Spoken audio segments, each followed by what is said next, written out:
Ayun. Naisip ko pala, para mas proper yung documentation ng food intake ko today, kasi may gagawin tayong video, no? So, kailangan ko pala i-document yung food intake ko ngayong first meal ko. So, i-document ko. Meron akong food scale dito. Yan, 0. Tapos, lagay natin to. Yan, 15 grams yan. Ibabalik natin siya sa 0. So, ngayon, pag tinimbang ko to, syempre, masasama yung weight ng plate. So, tatanggalin natin tong pork. Kaya muna natin dyan sa tabi. Tapos, meron akong same plate na, same plate siya. Ito nga yung titimbangin ko. So, ayun. Sabi niya, ang empty plate na ganun, same nito, is 361 grams. So, walang problema yan. Isi-zero natin yan. So, yun, siniro ko siya. So, nakalibrate na siya na 0. Ayan. Kaya kung makikita nyo, nagkaroon siya ng negative. Ayan, negative 361 dahil tinanggal ko. So, pagka tinimbang ko ngayon to, babalik siya sa 0. Tapos, ang i-weigh niya na lang is yung total ng food. So, ang nandito is yung, tanggalin ko pala to. Kasi ibang weight nito. So, kung 361, yan. 361 kanina. So, ito yung weight ng chicken breast.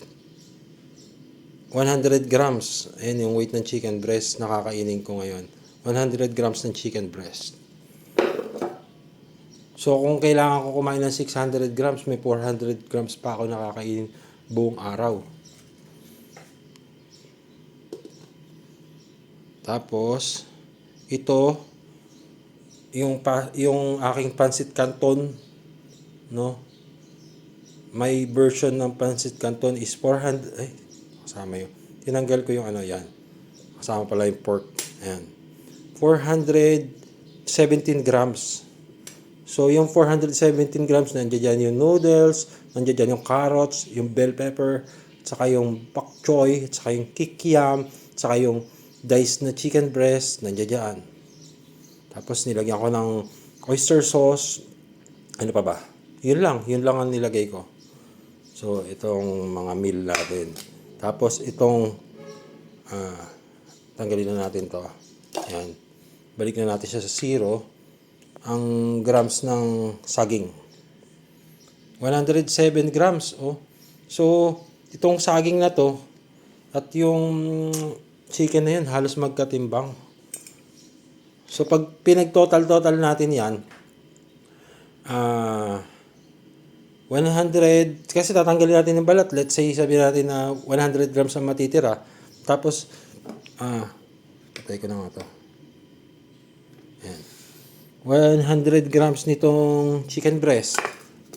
So, 200 grams. Tapos, ito is 617 yung total weight.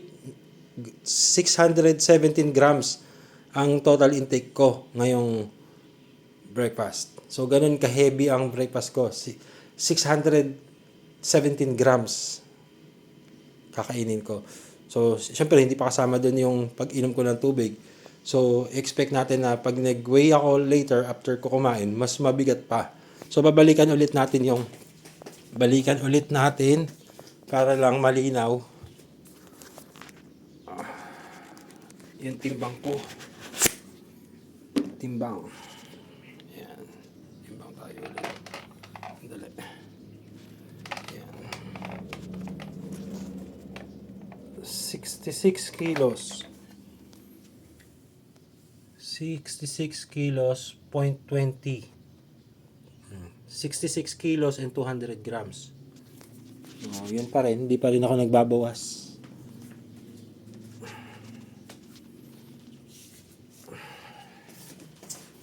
Gugutom na talaga ako.